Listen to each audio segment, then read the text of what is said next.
And Sherry's here. Okay, welcome everybody to Planning Commission tonight. We're thrilled to have you here. To kick off proceedings, we're going to have Commissioner Jerry. Would you mind saying the prayer for us, followed by Sherry, if you do the Pledge of Allegiance? Our Father in heaven, we're grateful for all the many blessings thou hast given us, and we're grateful for this opportunity which we have to meet as a community, and pray that thy spirit may be here and that we can make good decisions and be conscious of the needs of our community, and bless our country. And we ask these things humbly in the name of Jesus Christ. Amen. Amen.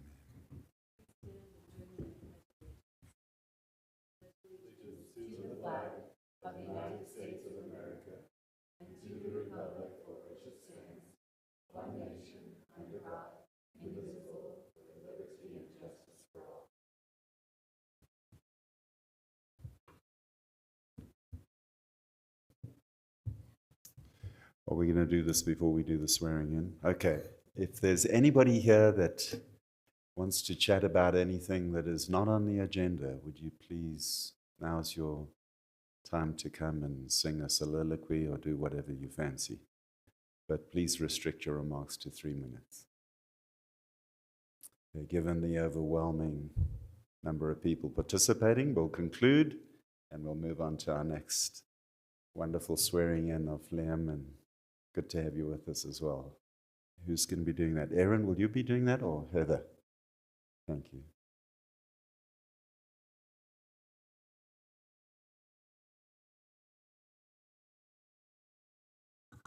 I'd like to invite Liam and Steve up front.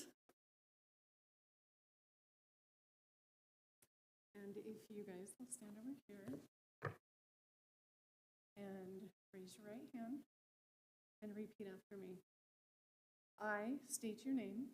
I, Steve Sharman, Do solemnly swear do solemnly swear that I will support, obey, and defend that I will support, obey, and defend the Constitution of the United States the Constitution of the United States and the Constitution of the State of Utah, and the Constitution of the State of Utah, and that I will discharge the duties of my office and I will discharge the duties of my office with fidelity.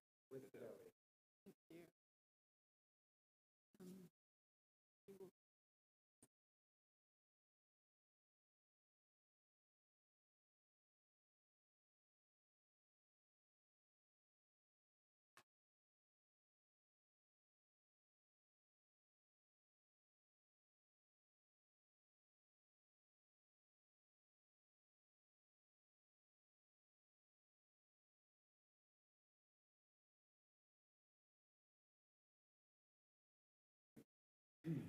Hey, Liam and Steve, would it be all right would you fancy, I know that's not structured in a formal way, but would you mind just taking half a minute and just introducing yourselves to your fellow commissioners? Good evening. My name is Steve Sharman. I have lived in the city of Highland now for a little over 6 years. And before that, my career took me all over the western United States in Montana. Lived next to Audrey's husband for a little while, and other places on the West Coast that we don't like to mention too much in Utah. But anyway, I'm excited to be part of the Planning Commission. Love the city of Highland. As a career, I work in healthcare administration, work for a healthcare organization that has about 150 hospitals across the country, and it keeps me busy. So. And Steve, would you mind just telling us where are you geographically within Highland? Sure, I live up above, I live in Viewpoint, up Okay. above the gravel pit. Yeah. Great, thank you. Welcome. Thank you. Hello. Yeah, Liam Threlkill. I've lived in Highland for a few years now. I live in the new Ridgeview neighborhood south of Lone Peak High School, which has been awesome. Even today, before putting my kids to bed, we were able to there were so many kids out in the courtyard and at the park, so it's an awesome place for young families. So I appreciate the work that's been done so that families like mine can live there. I do government affairs work for my job. I've been doing that for a few years. I also worked at the Utah League of Cities and Towns for a few years as well, doing policy work and then running one of their programs.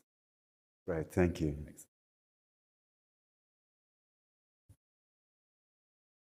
All right, we now have consent items,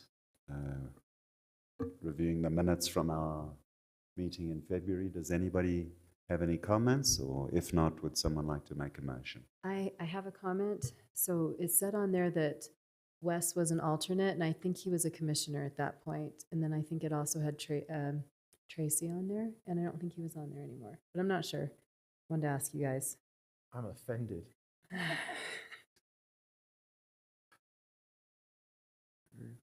Yeah. I think you're correct. So Heather, would you be willing to make a note of that? Thank you. Would anybody like to make a motion with regards to the minutes? I move that we accept the minutes with the corrections that Sherry just spoke about. I'll second that. Okay, let's just do roll call. Aye. Aye. Yes. Yes. Yes. Yes. Yes.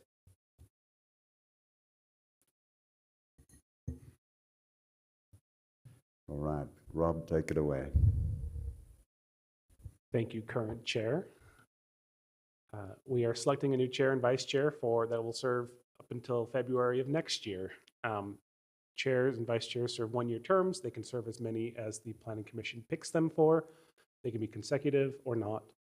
There's no rules about it. So you need to pick a new chair or the same chair if you'd so desire, and a new vice chair or the same vice chair. Currently, it's Chris and Trent. Up there, I have a motion. I don't know how you want to structure this, if you want to make a motion or discuss, volunteer, or volunteer someone else. Can I make a motion? I don't want. Of course I don't feel like discussing it, guys. I mean, we can, but I move that the planning commission select our existing chair and vice chair for the 2026 term. I guess I wasn't going to make it an official motion, but just to open up the. You guys sat in the hot seats for a reason today. How do you guys feel about continuing? I'm cool with it. Same. I'm going to second that. I That feel not like you motion, guys motion. give us enough of a voice that I don't feel too oppressed by your Just wait. your weighty thumbs. All right, well then I officially move that the planning commission select Chris Howden as chair and Trent Thane, right, as vice chair for the 2026 term. And I officially will second that.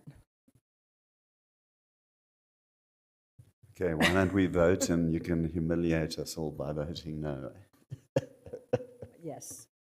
Yes. Yes. Yes. Sure.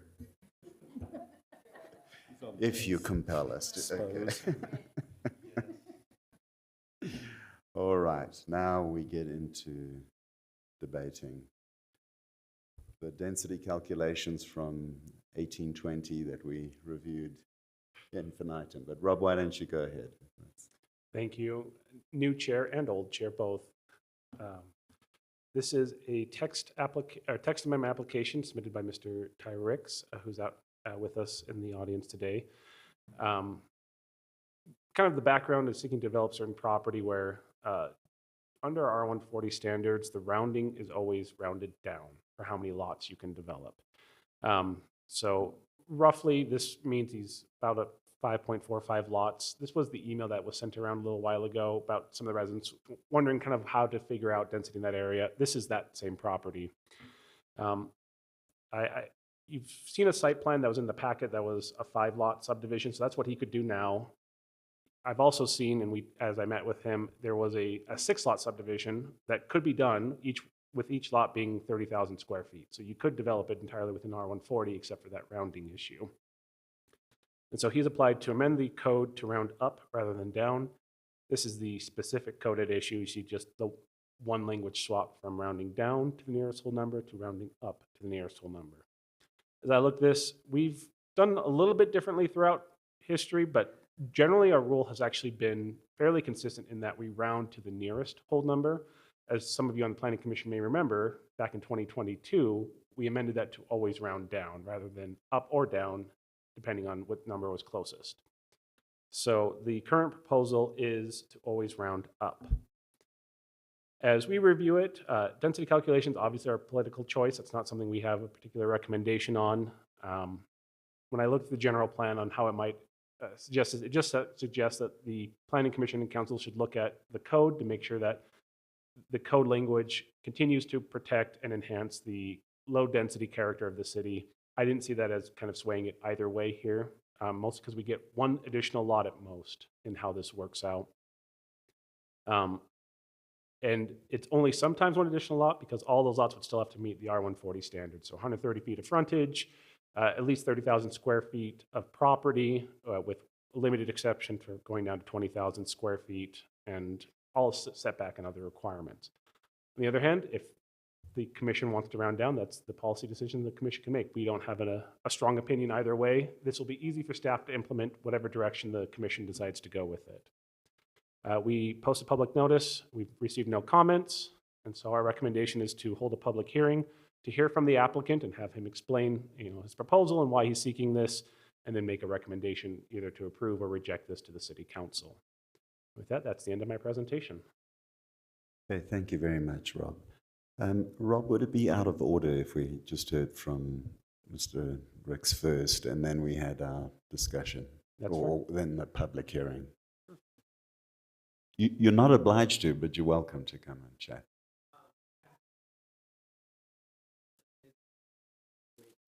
Bill.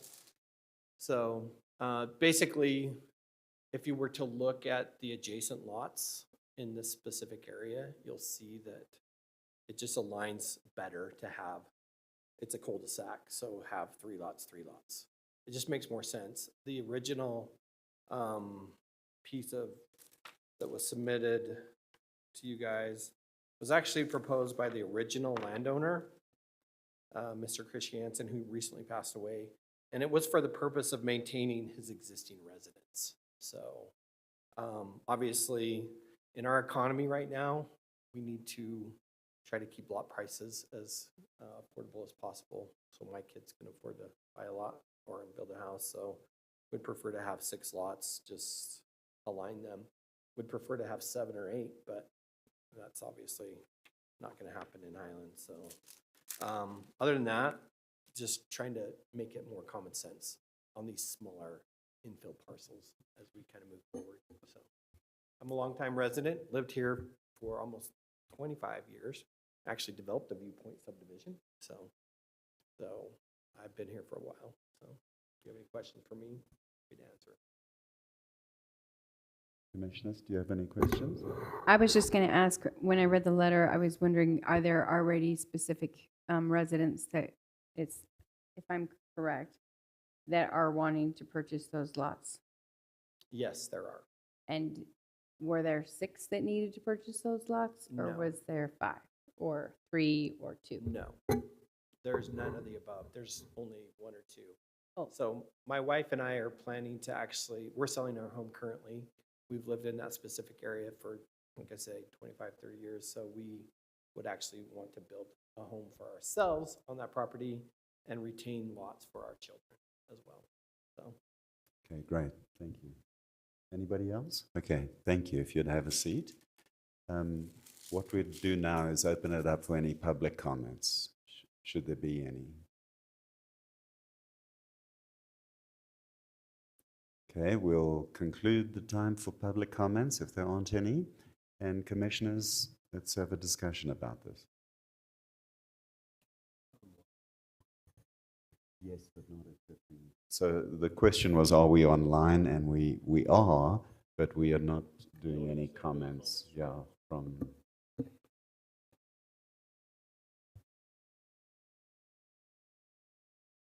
I think for me, there are a couple compelling things. I'm historically not the best friend of developers, and I rarely am on board with what can be construed as spot zoning. Like making a tweak to the code for one situation without considering, the big picture. I think a couple things were compelling about this. The first being um, Highlands just about built out as far as new developments. And yeah, we have to plan for redevelopment. That's always something we have to keep in the back of our minds. But I mean, we've already seen that this specific item has been amended a couple of times in the past 50-ish years. And so I don't see how this would have any adverse effect at all on the city and the city moving forward. I like that it gets one more rooftop into the city. And I love that Mr. Ricks brought this up because I was trying to picture, how this would be laid out, and it really would be much more congruent with what is there already. And I haven't found a compelling reason to not go along with this change, but that's kind of why I'm here, and to discuss it, see what other people have to say. So that's kind of where I'm at right now. Thank you, Wes. Anybody else? I usually go crazy whenever it's somebody's property and all that kind of stuff, and bothers me. This one kind of didn't. In 2022 we made it to Roundup. There was a reason. I feel like we keep making these concessions. Like every time we have some kind of regulation, so of course people are going to defy it or whatever, or not defy, but want to come in and talk about it. But it looks like that even before 2022, that 5.45 was still below. So he wouldn't have been able to do it then anyway. Now it's even more so. I looked at the property, and it's all, I saw the houses around and all that. I get it, and I get however he wants to lay it all out now. But I think we should just keep, if we've got a regulation, I feel like it's going to, the precedent scares me. People keep coming, well, why can't I put 6 then on my 5 acres? Why can't I put, whatever? And that's what we kind of do a lot, I feel like, and I just think we made this regulation for a reason just a few years ago, and I would personally stick with it. Okay, thank you, Deborah. Anybody else wants to chime in or comment? I'm feeling the same, just because it was just voted on by the Planning Commission and the City Council in 2022, and the fact that this would be at 5.44, which is below the halfway as well, that I'm feeling the same on that. Okay, thank you, Sherry. Trent or Audrey or Jerry, any comments? I understand the situation for wanting to make it congruent, and that's why I was asking who was living on it, what was the intent, and how many of your family was trying to be on it. If the rest is going up for sale, and I don't think this is something that we need to change the code for when it's in that regard. Trent or Jerry? I've really been trying to figure this one out, and to me, it's been a while, but simple math, rounding up still wouldn't get you past 5. It makes no difference here, so I'm not quite sure what the ask is. But the other piece was, finances wasn't brought up here. It's always about the finances. And would this extra lot make another more affordable lot, or would we just have 6 very expensive lots? We can't regulate that. That's just a question and a concern. But Trent, the ask is it always rounds up. So if it's 5.001 acres, it goes to 6.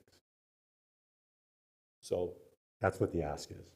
Understand, but the simple math here, rounding is you got to be above 5.5 to go up. No, he's saying no matter what, if it's, you always round up. It's not a go to the nearest. 0.1 over is rounding up.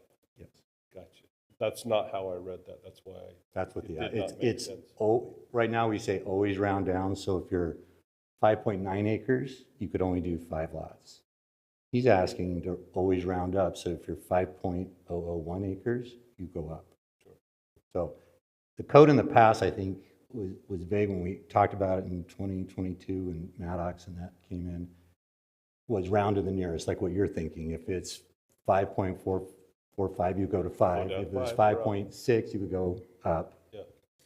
And then we decided just to round down to, I mean, that's how most I areas, understand- when it's one an acre, it's, if you have 20 acres, you have 20 lots, period. understand what you're saying, that's just not what it said to me. Okay. I understand the ask. I'm But is being that kind of a what the smart ask aleck is? here, but, Yeah. It doesn't clearly say that to me, and so, anyways, that was my concern. I don't see an issue with it, I would like to see more lots, I'm kind of with Wesley. I would like to see that extra lot, but I'm not as concerned about the effects because we are nearly built out, and we're gonna need to revisit this type of stuff soon, so that's all I want to say. All right, thank you. Jerry, anything else? Are you, No, I felt we discussed it pretty thoroughly back in 2022, and we all felt that we just round down. If they want more, they can try to grab more, acres from a adjoining parcel or whatever, but I kind of agree with Deborah. It seems like we're getting a lot of one-off. Change the code because I have this certain, I mean, it'd be nice if we could grant variances, but the code has to apply across the board. And everybody else prior to this have held to that code. They don't have their extra lot. So I'd be worried about, hey, I wanted the extra lot. You didn't get, my layout was better, or whatever it is. I don't think it's going to make the lots cheaper. I think they're still going to be close to $1 million a piece or whatever it is. Because it's not a big delta, because he's got 0.45 of an acre. So I see that. okay, thanks. I concur, I feel the same way. Is there anybody that would like to make a motion?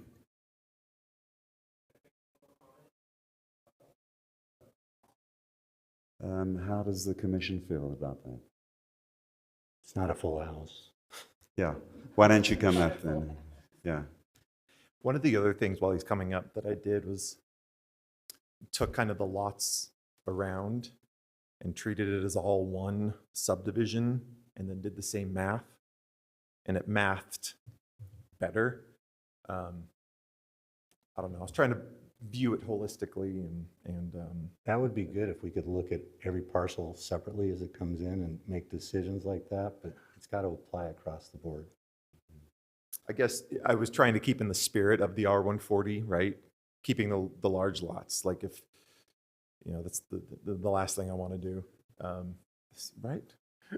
And so, if it was the option to round down to 2 acres, from 5, like, obviously, we don't want to see anything like that, but yeah. Anyway, just trying to go my thank thought you. process out loud, Go Mr. ahead. Ricks. Yeah. Thank you. So Rob and I actually spent a lot of time on this, trying to figure this one out. So we actually discussed potentially going to neighbors and purchasing land from them to try to get it to just over the 5.45 to 5.5. Ty, can I ask you a favor? Is the mic on? It looks like it's on. Okay, You want to bring it great. a little A little closer? closer? Sorry. Yes, so we spent a lot of time. I actually left and went and visited with the neighbors that were adjacent to it to see if they would be open to that idea. Of course, nobody wants to sell their land, and if they do, they want a ridiculous amount of money, which makes it not really feasible at all. So, we tried to broach that topic. I also then talked to him about, okay, how about we just eliminate this from the code and just have it based more on the actual restrictions of the lot size and not have this round up, round down situation. So that was an option, but he felt like it would be more likely to just get a simple round up. And also with the qualifier that the lots had to meet the requirements of the R140, front, side, setbacks, all of those types of things. So as far as financially goes concerning this, we're looking at these lots being approximately $800,000 for each, for 6 lots. Mhm. So now we eliminate one lot.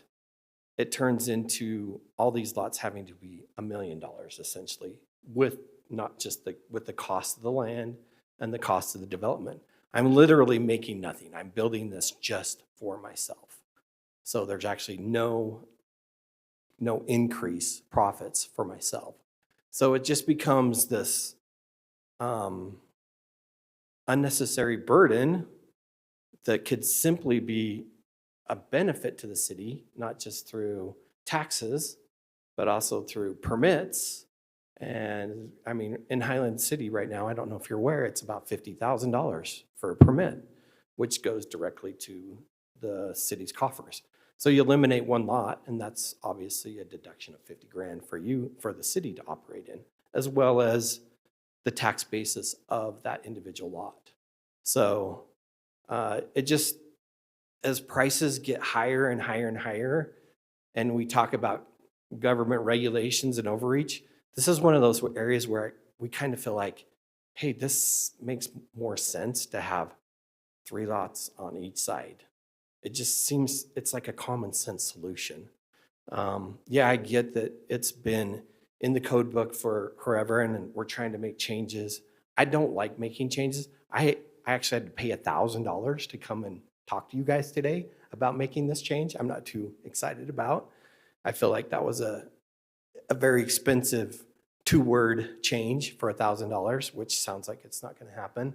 So I just really like you guys to think about it, and maybe a possibility would be just eliminating that condition and just having the condition be on the lot sizes meeting the R140 requirements and not having it be a round up, round down. All right, Ty, thank you very much for your comments. Thank you.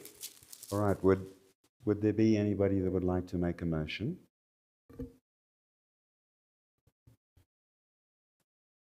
I move that we keep things as they are, as Second. far as rounding down and, you know, keeping it this Great. way. Okay, thank you. And my heart does go out, but all my reasons before still stand, so. Okay, thank you, Deborah. Would anybody like to second that? Sherry, I believe you did that. Yes, sorry, I jumped the gun. So Heather, do you have No, and that? I do. I do. I feel for you. I do. But I look at the precedent. I look at this was just done in 2022, passed by the Planning Commission and the City Council. So I will second that. All right, let's hold a roll call. We'll start on this side. Jerry? Yes. Yes. Yes. No? Yes. Yes. Okay, thank you. Heather, do you have that recorded? All right, thanks for coming in, Ty. Let's move on to the next item. Rob, does that go to council now still, or? Yeah. It'll go to council. The next council meeting is April 20. So he can still go to council with that? Second, third, I'll let him know. I'll talk to him. But yes, it'll go to council in April. All right, the next topic is text amendments, our beloved daycares, home occupations, and in-home instruction ninja warrior thing. Go ahead, Rob. Thank you, Chair. This is, the Planning Commission, many of you will remember having these discussions several years ago. This is more now that we've seen those in action. We've just noticed there's a little bit of cleanup that needs to be made, and there's some inconsistency. So a lot of what you saw, a lot of the red text was just cleaning up language because it was confusing between our 2 codes. And then there's a couple of things I'd like you to, that are more substantive changes for further consideration. So this, again, was a 2022 discussion. You went through daycares and rounding in 2022. Now we're doing it again. The commission recommended allowing daycares and in-home instruction, so preschools, piano lessons, swim lessons, all of that, as home occupations with some restrictions in all the residential zones. And then the council approved that with they removed all the restrictions you placed on it, basically. We then recently had an application for one of these in Ridgeview. And Ridgeview is not one of our R140, 30, or 20 zones, so we denied it. And as we looked at it, we realized some of our planned developments, like Sky Estates, allow it because they just say all uses allowed in R140, which means we were allowing daycares in Sky Estates, but not in Ridgeview, because Ridgeview has a list of allowed uses that's separate from just pointing back to R140. And then as we looked at it, the council said, why don't you ask the Planning Commission to get their recommendation, whether we should fix this or leave it as is. So that's why this item is before you. And then as I was making that tweak, I just was reading through the business license code and the home occupation code, and it hadn't been updated in a very long time. So this is cleaning up. So I'll just kind of skim through the cleanup amendments. We have a municipal code section that talks about home occupations, and we have a development code that talks about home occupations, and they aren't consistent between them. So I'm pulling out everything about how to run a home occupation into development code, because that's regulating the use. I'm putting everything about the application process in the municipal code, because that's about the license part of it. Standardizing the 25% use rule, where you can't exceed 25% of your home for the occupation. You can have one commercial vehicle as per the municipal code. And then we've had this long-standing provision about you cannot generate unusual or excessive traffic. That has been an issue of contention, because every time we've tried to enforce that, someone says, well, tell me what unusual is for my neighborhood. So I tried to come up with essentially safe harbors where as long as you're not doing these things, you're probably fine. Now, it doesn't mean we still couldn't do something, but as long as you're not hitting any of these conditions, we won't automatically say you're violating our rules. And that would be if you double the normal trip generation from the residential home. So your residential home usually has about 10 trips per day. If you go to 20 trips per day, we're saying, yeah, that's excessive for a residential zone. If you can't park all of your people on your property or on the half street in front of your home, you have to start using your neighbor's properties or more of the street, then we're saying that's excessive. And then if you need regular deliveries or shipments for the home occupation using heavy duty trucks or medium duty trucks, again, that's excessive. And if the parking that you create interferes, essentially doesn't meet our normal parking standards, you're blocking stop signs and driveways and fire hydrants, then that's a problem. So basically saying, as long as you don't do any of these things, you're probably fine. But if you do any of these things, you're probably not fine, and we're going to shut you down. We're trying to give a little more direction to people on how to run a home occupation. And then again, as cleanup, instead of having each zone have its own regulations about this, like we did with swimming pools and fences, I'm just putting it as, here's all the rules for home occupations in one place, so you can read it that way. And then, as the commission recommended before, we require a parking and traffic plan for these daycares or in-home occupations, but it wasn't clear what we required with that. So we've had people just draw like their home and say they'll drive here. So I'm clarifying, tell me how many people you have coming in who are employees, when are they coming in, when they're leaving, how many students do you have coming in, when are they coming, when are they leaving, show me all your parking spaces on site, on the street, show me adjacent parking lots, trails, intersections, so I know exactly how this is going to affect traffic on your road. And then we can approve that. So we have a little more detail asking them to provide to us. And then I'm clarifying with daycares and in-home instruction, you can use your yard, you can use an accessory structure because that was what was anticipated. You could have a daycare that could use your yard for outdoor play. You could have swim lessons in your pool. You could have parking, you could have outside people come and park as long as you're on site. So I'm just clarifying we're not making that consistent. The big changes are, where should we allow these? So currently, R140, R130, and R120, and all the planned developments that reference those zones specifically. This leads to some inconsistency. I put in the staff report kind of a breakdown of different open space neighborhoods. So every open space neighborhood is R140. That means we have neighborhoods that are 11 to 14,000 square foot lots, so about a fourth to a third of an acre, in Canterbury or Beacon Hills. They are allowed to have daycares and in-home instruction, but our larger lots in Sky Estates or Ridgeview, which are also a quarter to a third acre lots, can't do it, at least in Ridgeview. So what I proposed, and this is up for discussion, this isn't me saying this is how we have to do it, but my thought is to make it consistent is we just say we can allow it in any residential conforming lot, meaning it's been properly subdivided, you have a home that has at least 11,000 square feet, so you're at least a quarter of an acre, and you have at least 90 feet of frontage. This allows it in most open space neighborhoods, or most lots in open space neighborhoods, and the larger equivalently sized lots in planned developments. But it wouldn't allow it in Coventry, 10700, Sterling Point, any of the townhome products in Ridgeview, any of those couldn't do this. So that was my proposal. And we could also go less restrictive. You could say something like an 8,000 square foot lot, about a sixth of an acre, and 80 feet of frontage, which would be most lots in Highland, except for like townhome products, or far more restrictive, R120 type, where you're saying 20,000 square feet and 115 feet of frontage. But just know that that means we're excluding most of our open space neighborhoods from that. So we did the normal public notice. No one provided any comments. So this is the area of kind of most change from what we currently have. And so that's what staff is looking for, direction on this and on anything else you saw that you'd like to fix or have me explain. But that's my presentation. Great, Rob. Thank you for doing that. Let's open it up for public comment.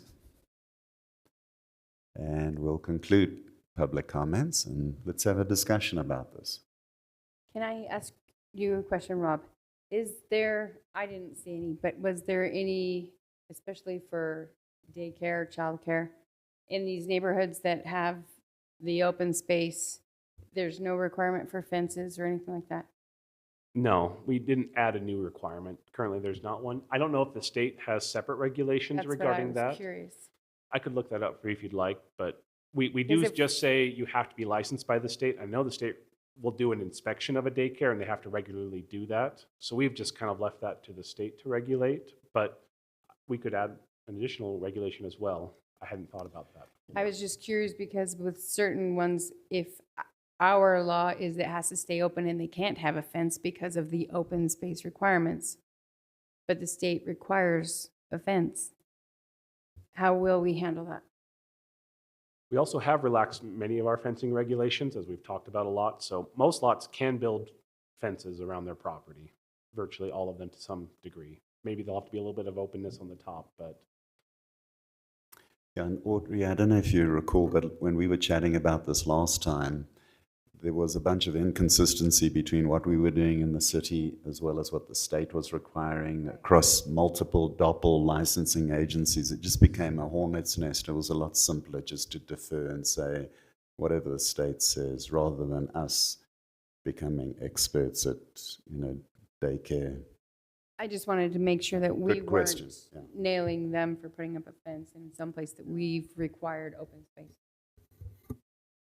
So is there a restriction if you have a daycare or even teaching like a guitar class, how many students you can have at a time or how many kids? the planning commission recommended having those kinds of limits. The council did not approve that. They approved just allowing it and specifically did not want to put limits on how many. So when you say 20 visits, if you have 5 kids coming, isn't that 10 right there? I mean, Yes. the drop off and the pick, you kind of blow it away when you've got a guitar class. Because my neighbor across the street, there's a steady flow of pickup for guitar. It doesn't bother me because we're pretty spread out.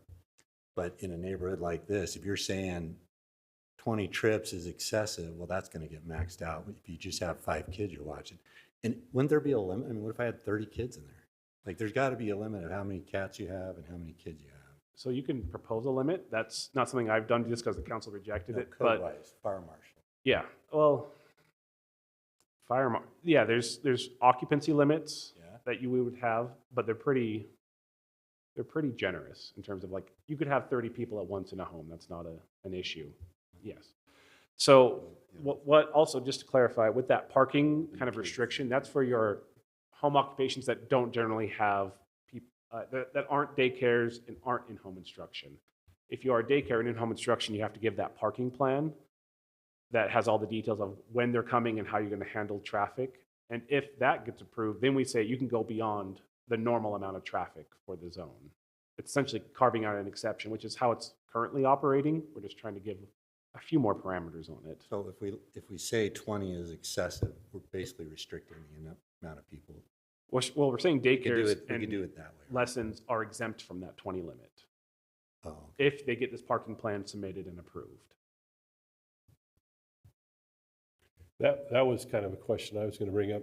Depending on the house I grew up in, 100 trips a day would probably be normal because there was 15 people in the home compared to a home that has 2 vehicles, those type of things. So yeah, that's a good starting point. It seems a little light, but a good starting point.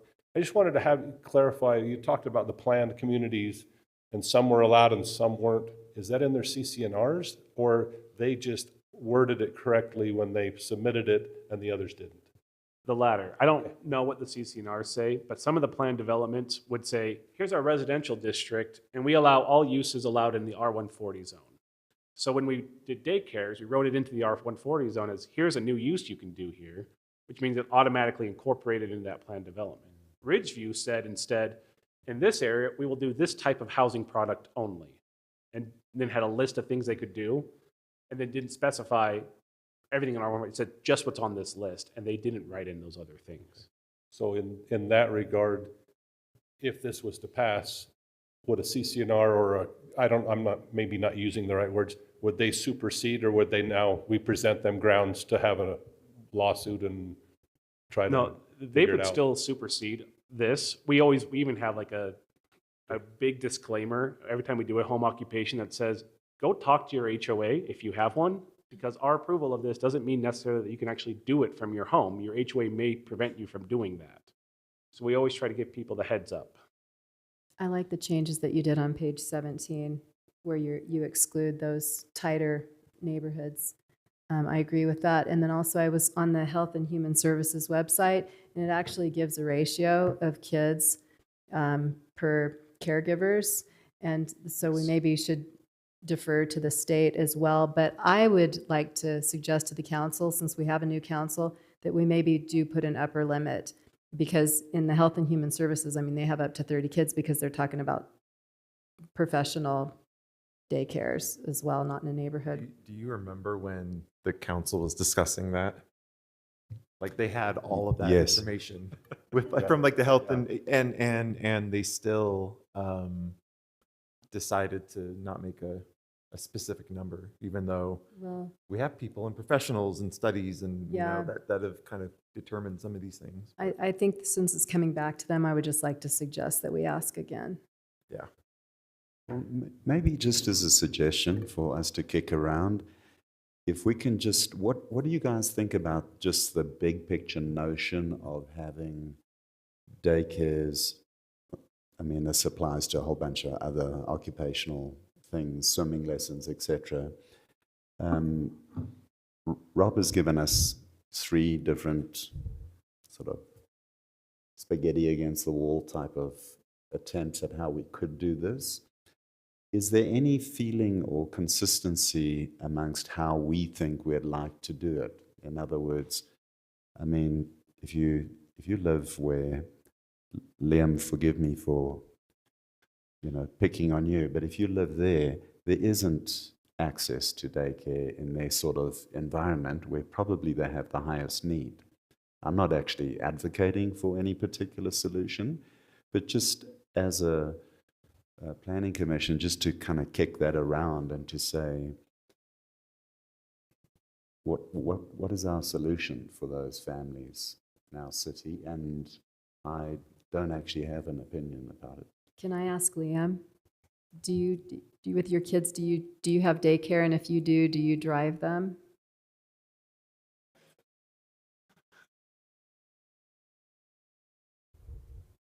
So my wife is stay at home most of the time, and she works 1 day a week. But yeah, there are a lot of kids there. I know even just in our ward, which is just part of Ridgeview, I think we had 60 kids that were between the ages of 0 and 2.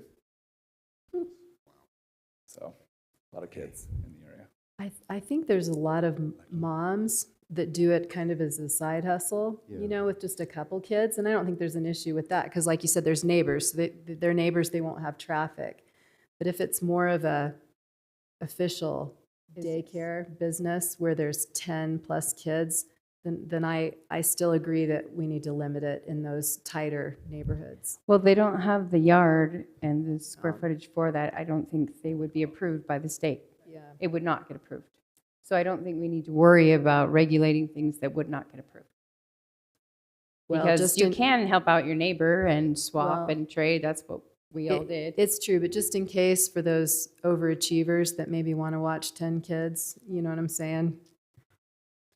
So I just threw up on screen, this is what the Planning Commission recommended back in 2022, where we had type 1 and type 2, where essentially type 1 was the lower impact, 8 kids or fewer. Type 2 were more kids, and we had an upper limit of 12 after a lot of discussion. The Planning Commission kind of debated that very thoroughly, and then also imposed a half-mile separation for those higher impact uses, the 9 to 12 kids. So you could recommend that the council look at this as well. revisit that kind of concept as part of your motion if you'd like. I think I remember, Rob, some discussion about building into the traffic plan. If there isn't enough parking on the street to justify, the business. Let's say daycare, right? The home can have a certain amount of kids, and that works. State compliance, everything, but they only have a little bit of street, right? The idea of staggering drop-off times and making sure that that in the traffic plan submitted, that it stipulates very specifically the staggering of drop-off times. And I think I remember that being discussed, but I can't remember one way or the other if that's like a provision that navigates that issue or not. It's not in the current code. It's not either in the proposal either, but that could be something as, we can impose a condition on. When you tell us how many you have coming in, if you say, we're going to have 30 kids show up in this half-hour block of window, we can say, no. But if you can do it over, an hour or 2-hour window, that makes more sense. I don't know, that we could put something like that in there. Right, thanks. Rob, so just in summary, can we just look at the 3 different variants on the theme and see if there's any consensus? So option number 1 would be basically if you got close to 1/4 of an acre or above and this 90 feet of frontage. The other option would be 80, so way smaller, any lot, and then with slightly narrower frontage. And then the flip side of the coin would be at least half an acre and then a decent amount of frontage.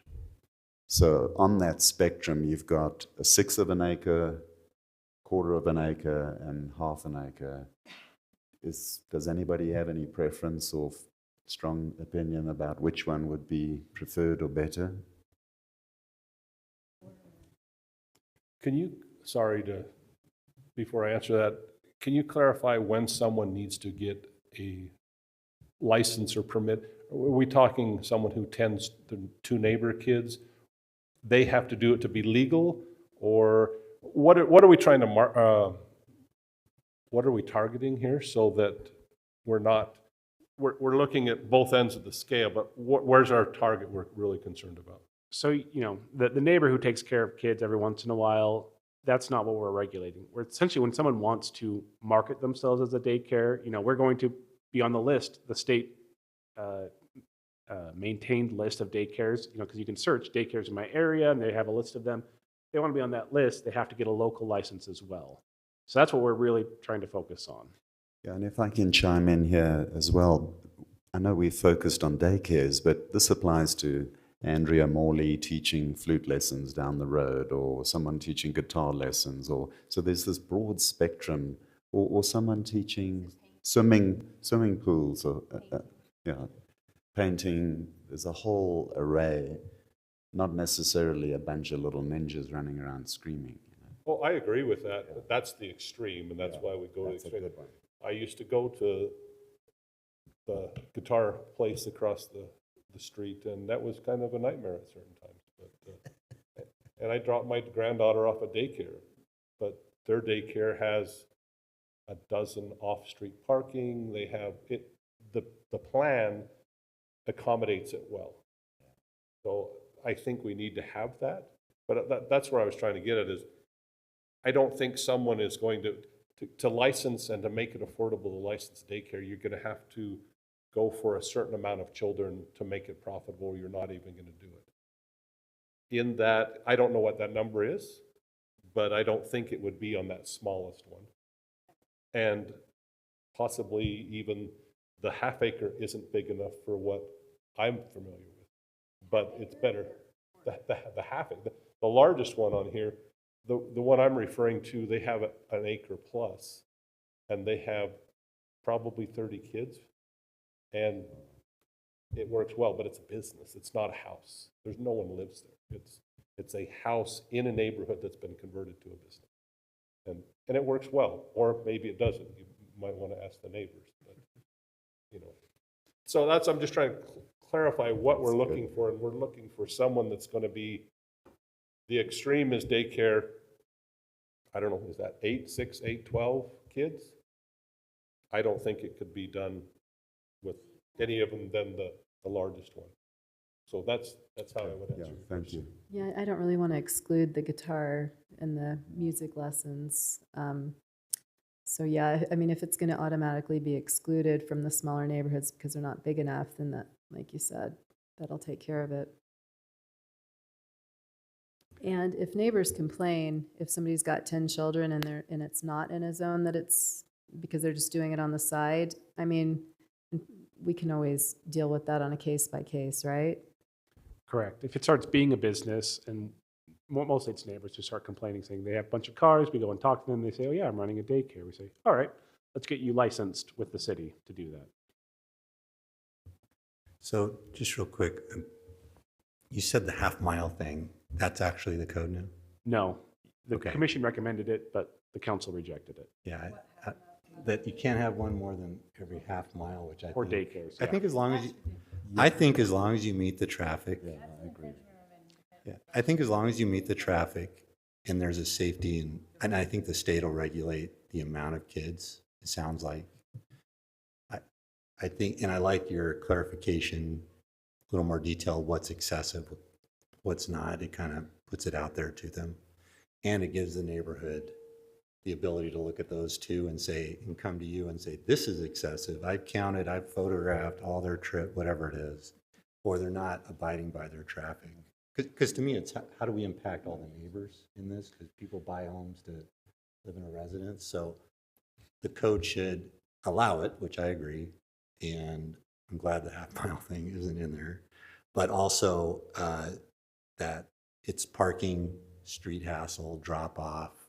If all that's being regulated and the neighbors have an opportunity to come in and say, hey, this is excessive, they're you know, backing up the street, that kind of stuff. And then it's really clear what excessive is. I think that gives the neighborhood the ability to be more specific when they challenge it. Especially when you're talking about lessons and things like that. A lot of kids are getting themselves there on bikes, scooters, some drive. You know, it's not a parking issue a lot of times, and it's every half hour. They're half-hour lessons. So as long as they have a plan, you can't restrict the number because it's a 30-minute lesson and they're trying to get them in after school. Right, right. Okay. Does anybody have any motion or would like to have a strong opinion about this? So we'll talk about this till the cows come home. I have one more question because it is specific to daycares, like down where it says allows daycares, prohibits daycares, and it's not talking about music lessons. The IHI is in-home In-home instruction. instruction, okay, gotcha. Sorry, I just got tired of writing out that again and again and again. I should have clarified that at the Sorry, I beginning. got tired of reading, I guess. Thanks. I like the, I'm such a stinker. I like the irony of us revisiting a decision made in 2022 and talking about changing it. We're just cleaning things So- up, Wes. We're cleaning so things Wes- up. Yeah. So Wes, that's a good joke, though. We get it. How I view this is less about changing stuff, but more just about ripping stuff, land use stuff, and separating it from, you know, dev code versus municipal code. And I'm obviously totally on board. I understand. I'm good with pretty much any of these, with the exception you have to enforce it or it doesn't mean anything. An example, I took my granddaughter to swimming. She's 3 years old, so we had to drop her off. We were instructed, do not park in front of the neighbors, do not do this, do not do this. But we get there and the people who live in the home block the entire front of their house with their own personal vehicles. So the only place we had to park was in front of all of the neighbors. It's great ideas. Practicality is a different thing, and enforcement is a whole nother thing. So I know you can't enforce it, so you can enforce it, but the likelihood of it being done is only when someone complains. So I love that this is being much more specific. You're addressing it up front. I don't know how you'd enforce it though.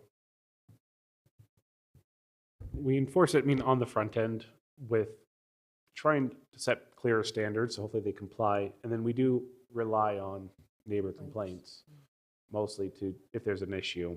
And Like just, specifically with daycares and IHIs,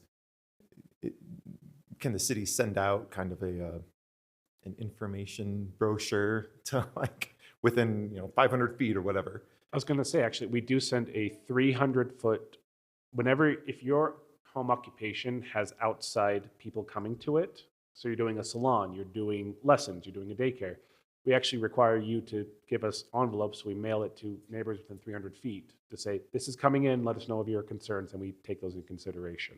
That's good. That's staying in here. It's just moving to the municipal code because that's the application side of things. Have we had much problem with responses with those letters? No, we send them out. Usually we get one or two people just calling in to say, help me understand what's going on. And by and large, everyone's fine with it. We actually haven't had any new daycares, as far as I'm aware, open up from this, but we've had a lot of in-home instruction businesses open up. People probably were already doing it, but now they're just licensing themselves. That's all the bootleg stuff that is just reality. Okay, so how about doing I will just- let's do a paper, rock, scissors. I will just say real quick, just to Wes's comment, I know you're joking, but in 2022, it was unclear. There was things that conflicted. We made it super clear, round down. He came back in to round it was a change, but it was clear what to do. This is the same thing. It's not clear. We're going back and clearing it up. We're not adding new uses. We're not changing things. We're clearing it up. Because he's right. When you use vague language like that, like excessive. Well, what's excessive? Well, he's telling you now. So it clears it up. And I totally agree. I know. Okay, so how about, let's do paper, rock, scissors on this. Do you want 1/6 of an acre, 1/4 of an acre, or 1/2 an acre? Which one's rock? And which one's paper? Yeah, We'll have to do guavas and pawpaws. I mean, I'm in the same boat. I like to err towards the least restrictive one, unless there's a compelling reason not to. I mean, do we see any reason why the least restrictive option would pose a problem in the future? If it doesn't meet its, yes, yeah. But can I just say this, just so I'm clear too, with what Wes is saying? If you're the smallest lot, you still have to meet a parking, right? You still have to do this, you still have to meet your code. So it's going to be really hard to get it, but if you can get it, why not, right? So maybe we go, because somebody might have a small lot right next to a big open space, and they meet the parking, or whatever. So you're saying the sixth acre? Yeah, I'm so good with in that spirit, it would be 1/6 of an acre, 80 feet of frontage, plus all of the appropriate I'm other good stuff. with that. Okay, would someone like to make a motion? Jerry, it sounds like you already half did. Can I just say one quick thing? I'm a big enforcement person because I work at Thanksgiving Point and we keep growing and growing, and I'm the one who goes around and says, before we build that, let's maintain this, you know? And I agree with the smallest. That'll be my vote. But my only thing, because, you know, my kids walked around the corner for piano and, you know, preschool at the corner, actually. But the parking is my only thing. And dropping in, I think that we have to be really enforcing that kind of stuff. If we happen to drive by and see it ourselves, just bring it up. Because that's the only thing is, to me, is the traffic. Everything else, like, it has to meet, with the daycares, they have to meet, there's some pretty strict standards. There are fence standards and there are outdoor standards and stuff already in the state. But I just think that as long as we're enforcing coming and going and parking and all that stuff, I think they should be able to do what they want. Great, thank you, Deborah. Just a note on the enforcement. Let's get real, folks. We're a little city and we don't do enforcement. I mean, that fellow that does the flags on the corner there at Mark Thompson's house. I phone in every month and say, I have updated photos for you, and nothing has happened in 5 years or 6 years, so we're never going to enforce most things. So we should just not kid ourselves. Well, They do get on his case. let me and they make one take comment on signs that. and- Because I've ran several HOAs. And the HOAs I don't like is when they go out and say, your pot is on the thing, or this is this way, right? But like the HOA I run here, if they complain, I go and enforce. Like, because it's in the HOA. If you don't like something and you see it, but if they don't complain, I just wait. The city, I mean, if we went out and hired all the police whenever, what I like about this is somebody who lives on that street can look at a really clear code and say, this is excessive. Based, because I've photographed, I've filmed, right? They're counting all the trips, and they're going to take that data into the city. Now, with that said, the city needs to go and enforce, but I will tell you that we complained about the jewelry store that went in on, Yeah, they were good. That's Zana. yeah, and they were open on the weekends, and they were promoting, and we told Rob, he went and enforced it.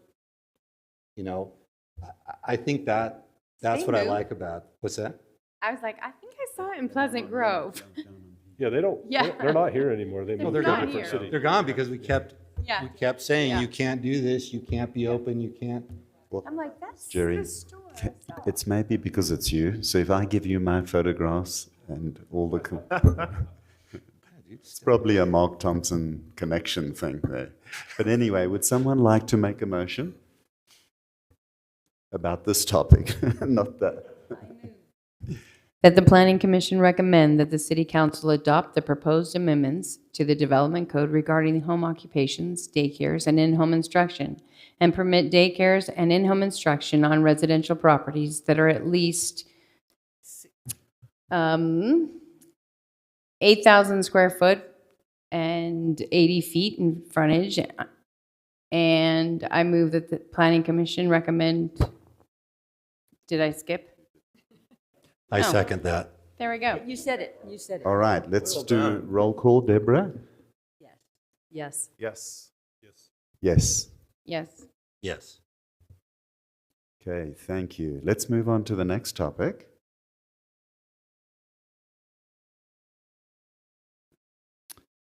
Okay, this is not for decision, this is discussion item. Rob, do you want to quickly walk us through this, please? Yes, so as I sent out, the state actually did pass, it ended up not being in the bill that I first sent out to you. That language is tweaked and added to SB 284. Also give a heads up, I did send out that PDF for everyone to comment on, and then my Google account that was associated with it got deleted. So I'm very frustrated by that, and I'm sorry. I'm sure that's frustrating for you as well. But I thought, I was looking at the new state law, it takes effect in October, and compared to the proposal, we're 90% of the way there. So I was just going to go through what state law says and then identify those areas where we're not quite there and ask a couple more questions, and maybe we'll get this drafted and approved at our next meeting. Sorry, DADU, detached accessory dwelling unit. DADU. Can we just call them dadus? Yes. Can we like establish that right now? We'll call them DADUs. Yeah. I like it. So SB 284 requires us to adopt an ordinance allowing DADUs by October 1st. We're in progress. It is requiring us to allow it on any residential lot or parcel with a single-family dwelling that is 11,000 square feet or larger. So we had talked about having it on R140, so that will have to be changed down to 11,000 square feet. So that's a quarter of an acre to allow it on. We'll have a discussion later about the flip to that. By state law, we'll have to require that they comply with building health fire codes. That's already in our proposal. We have to allow that existing accessory structures be converted into detached ADUs. Again, the proposal already contemplates that. State law also gives us a few things we can't do. We can't require a conditional use permit, which we weren't going to require anyway, so we're great there. We can't require more than one parking space for a detached ADU that's 650 square feet or smaller, or 2 parking spaces if it's more than 650 square feet. We had, in the proposal, it was just requiring 1. So that's kind of the first topic of conversation. Should we follow the state law where it's that size requirement of 650 and under, you do 1, over that you do 2, or should we just say 1, but we're still going to have a separate discussion about the size of the detached ADU? I like this much better, but we're not to the point where I want to discuss the size. Right. So I wanted to go, we can discuss it when we get there, less than 1 over 2, because everybody has 2 regardless of the size cars. So maybe we'll talk about the size. Maybe we'll revisit the parking with it. The last thing what we can't do is regulate design of it. Like we can't regulate single family homes. The only thing we can require is that it be complementary to the home, and that's already in the proposal. So we're already great there. Then the state law has a lot of things that we can do if we want. So we can allow detached ADUs on lots smaller than 11,000 square feet. Is that something the commission is interested in allowing? No. Okay, that's what I thought. I just was going to ask the question. It does allow us to regulate the size, dimensions, height, and lot coverage of the detached ADU. So this is kind of the biggest area, I think, of conversation. The proposal talks about 750. Obviously, that was a number that was kind of picked. What do we want? And the accessory to that is we can also put in a specific regulation that the detached ADU can't be larger than the home. I don't know if that's really going to be a huge issue if we're going to, our homes are already fairly large in Highland. And if we're going to put a limit on the detached ADU, I don't think that's ever going to flip. You need to speak in your mic. I don't think they can hear you. Are we talking total like basement and above ground or just above ground? Yes, the area that is a dwelling unit's defined as living space, sanitary space, so a bathroom, and eating, so a kitchen. So that would be what's considered, though we would consider if you have multiple bedrooms, all part of that, either if it's on multiple floors or If if the it's, basement is unfinished? if it's not finished, not part of it, we wouldn't count it. If you have a garage or a barn and you have the living space on top, we just count the top floor. The garage would be separate from it. And you just said living space, so we're not counting garage space. No. Okay. I just wanted to say really quick, I was talking to my friend. She's got a really cool, this is when it had to be attached, but she's got a breezeway that attaches in it. It's a mother-in-law apartment. It's got 2 bedrooms, 1 bath. She said it was 1,100 square feet, and it's really nice. But she said if she could do it again, she would make the bedrooms bigger and add a second bathroom. So that one's 1,100. So In your she's saying house. ideally like 1,253, 1,300. If we're putting in a limit on the size. But then that's basically another house at that point. A small, yeah, 2-bedroom. 12, I mean, we do 1,000 to 1,400 square foot homes. So are we talking about doing, like, putting a limit on the size, or like a bedroom limit, or what are we I wanting to think do? the size needs to definitely be limited. Okay. Otherwise, you're going to have, because some people have 2 acres. You can end up with 2 houses if you go. Yes. Some people do, but I have visited several of these and I've searched online for a bunch of these mother-in-laws and different things. They're not very, it is more like living in an assisted living apartment. It's a studio situation, which I know my mother would never appreciate. There's no place to store anything or change of season or anything like that. It's pretty much an apartment. So you're relegating them to that. So something that might have some closet space, something that might have a little bit of storage or things like that. So for that, for square footage, or if you need larger, wheelchair accessibility, things like that. I think I was not okay with the 800 or the 750, 800. I think it needs to be bigger. Do we want to distinguish between the footprint of the structure and the square footage? Like if it's 2 levels, right? You can maximize that 750 square feet to, 1,500. I don't know if anyone's necessarily going to do that, but they absolutely could. I mean, I know that there's been a handful of parade homes in the city I've seen that have accommodations for 2 levels in a detached. In most municipalities I've worked in, they don't count the staircase. So like if you have a 2-level and there's a staircase, they'll take that square footage out. Just saying that's something to consider. My ADU on my house right now that's detached is 1,000 square feet. I have 2 bedrooms, a kitchen, or 2 bathrooms, a kitchenette, a large bedroom, and a family room. Like, and Chris, you've been to my, yeah. So 1,000 square feet kind of works even with what you're saying, you know, depending what your priorities are on bathrooms or storage but it lives pretty decently, 1,000 square feet. You start getting, for me, if you start getting above that, it starts becoming a house. Can I ask a question? So on our attached ones, there's not a size limit, is there? It just can't be bigger than the house, or what is the It current? just has to be attached. Okay. Yeah, so There's the no goofy, just that's a great question to bring up. The goofy thing about Highland's current code is you can take a 2,000 square foot home, and as long as you have the silly connecting breezeway roof play thing, you can basically build a 20,000 square foot home if you want it, or if it's really, you're better off just remodeling the home. And part of what this does is it just allows you to have a separate, that sort of spirit of having, we have these large lots with established homes, and without getting into this weird flag lot, you know, chopping up, doubling our density, is there a way to accommodate by having these separate accessory dwelling units of whatever size they happen to be? It's like a cottage. We're talking like a cottage if it's detached. Yeah. So I have this, sorry, this is from Bountiful, Rob.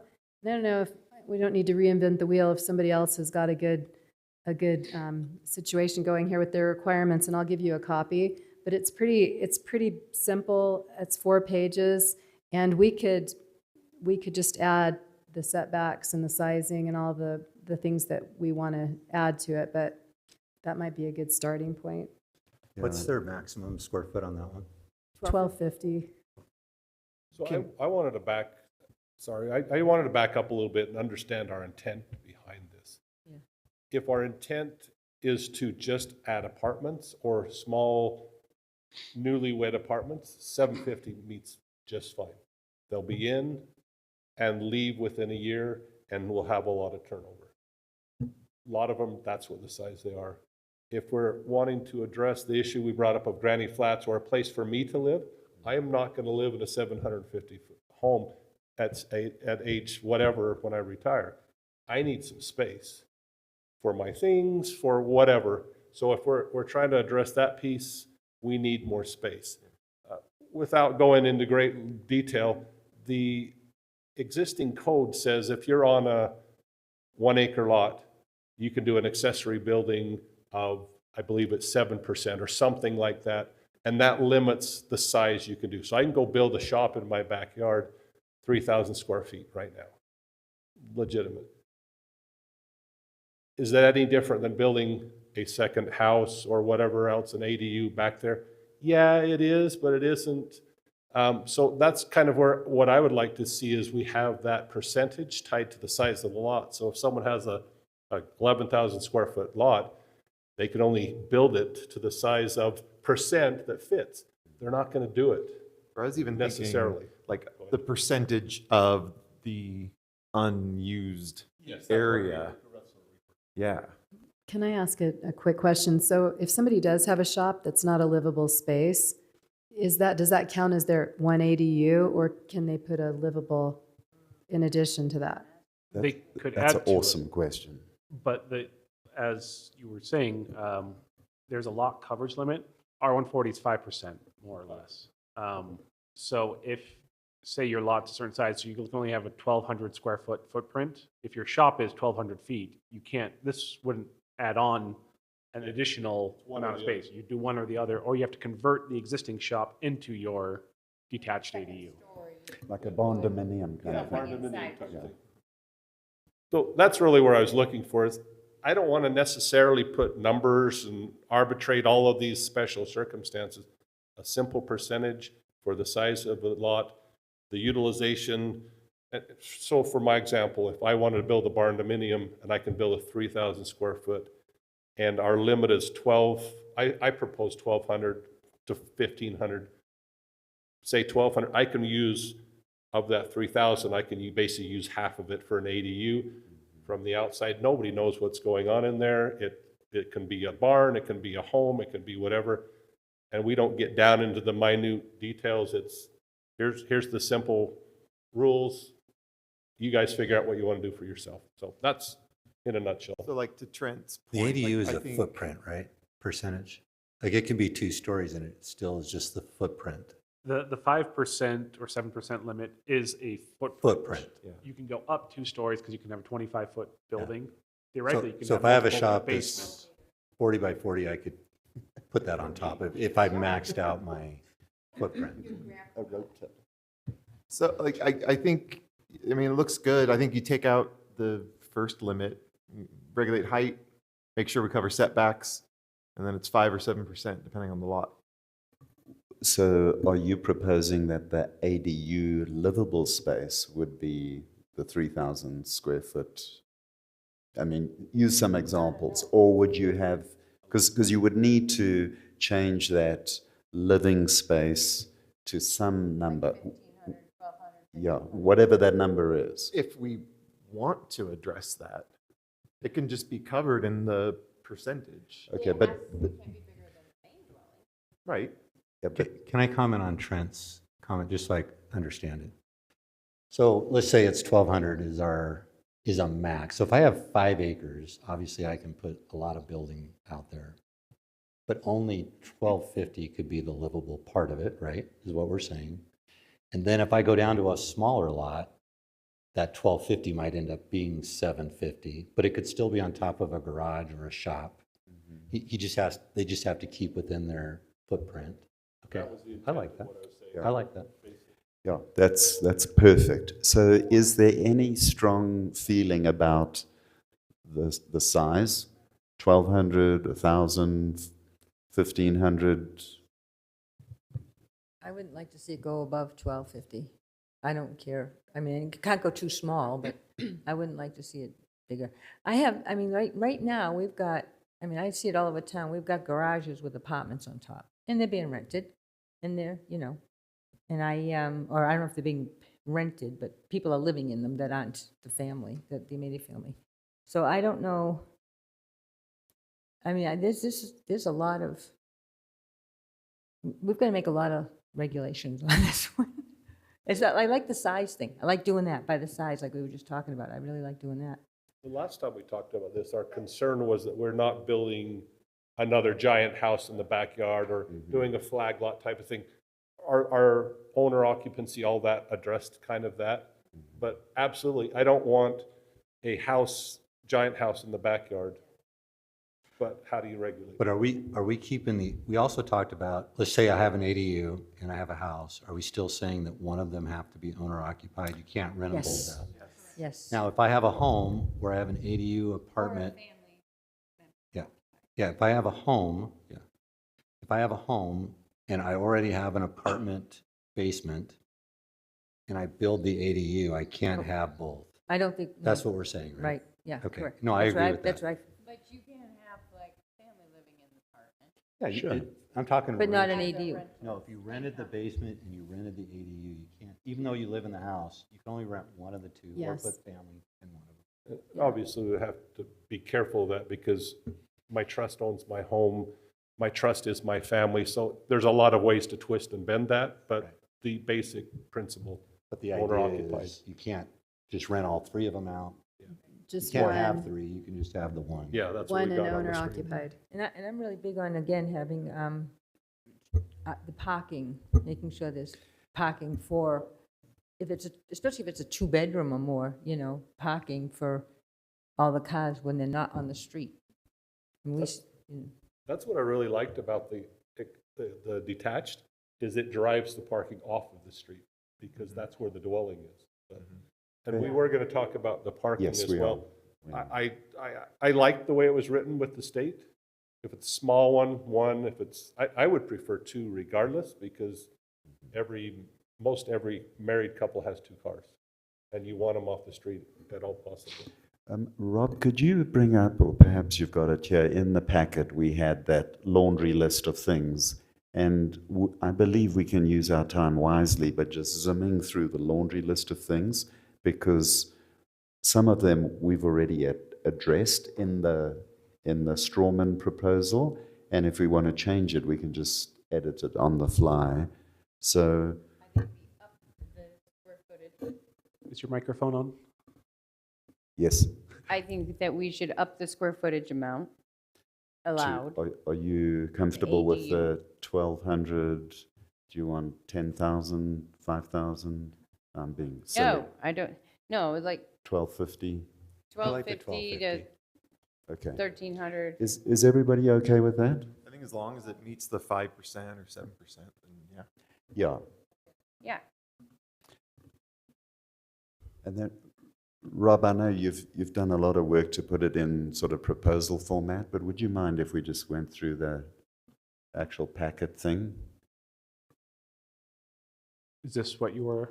No, I'm talking about the one that we had sent out, yeah, You brought ages it up ago. at the last meeting. Yeah, so let's just come to the top, and then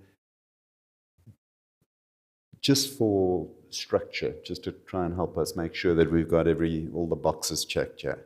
So the priority here would be that we are not reinventing the wheel with regards to city ordinances. That where there's a default that we can refer to, we just refer to it. And then if that default we don't like or there's something wrong with it, then let's rather change it citywide than try and do what we've done historically, where we've got all these exceptions to the rule that drive everybody crazy. Okay, so And are we just changing or creating the code for when it's detached? The attached stuff just stays the same. yeah, the attached stuff I wouldn't Just even leaving it mess alone. with, because that by default would just be you're going to remodel the existing main residence, so go We'll leave knock that yourself alone. out. This is Yes, specifically when it becomes detached. yeah, detached only. So 3C, actually, let's do 3B. One of the dwellings, either the main dwelling or the detached, must be owner occupied, no exceptions. Okay? So this is not creating a rental haven. C, that changes to 1250. If everybody's speak now or forever hold your peace kind of thing. At least our proposal to council, and they may feel Right. differently about it. 1250 or bigger? What do you guys think? 13? I'm fine with 13. Let's go 13. I'm fine with Okay, 13. no, I'd I rather. have a go. question. On this 1250, I mean, if you have a detached house with 1,250 square feet plus the garage attached to it? No. Other it's than no part of the garage. garages. It's part of it. Part of it, okay. Well, Or no, or no It garage. can be detached. Because but it oftentimes they can't don't be count the bigger than the garages in square percentage. footage. Yeah, so that's percentage still. Percentage Oh, yeah. always rules Percentage, the yeah. size, so That's even true. if we If put it it at can't work, then you 2,000. can't have it. That's right. Even Okay, if we yeah, I put got it that. at I 2,000, forgot. if it won't fit it, you can't get it there. And you can go smaller. Yeah. That's just as big as you can. I was just making sure the garage would be part of the square footage in whatever. No. I think this limit here is just to prevent the 5-acre scenario to where someone can be within that percentage and put a 6,000 square foot ADU or, detached ADU. Correct. Yeah, and how someone would do it, like I live on 5 acres or 5.5 or whatever it is. We'll take our horse barn, you put in a 40,000 acre horse barn, and then it would be like a barn dominium thing. Yeah. That actually sounds fantastic. Yeah. Oh my That, goodness. the wafting smell of to the horses crate. underneath. Right coming next to the up through Come the on, floor. Wes, that's the eco-friendly heating. Love stuff. it. Okay, then with regards to E, that's irrelevant because the state code supersedes that. Sorry, did we decide on C though? We heard 1,250 up to 13. Any, I think that's a we had bit big. objections. I don't know. I'd prefer 1250. but- When I did research to put my mother in an assisted living, the average size of a one person or a couple studio was 1150. And it was not practical as you described. They have We- really big you couldn't live in it. Yeah. For the wheelchair shower, flip down, whatever, like, that's what I was saying. I saw the That's why it square looks so footage of a small. 2-bedroom, wheelchair accessible. level, the living room, kitchen. Because like I know you're saying the staircase wouldn't count. I mean, do we have like ADA ramps? Like, does that go towards it? If Well, let's ask that question, inserting this into the discussion.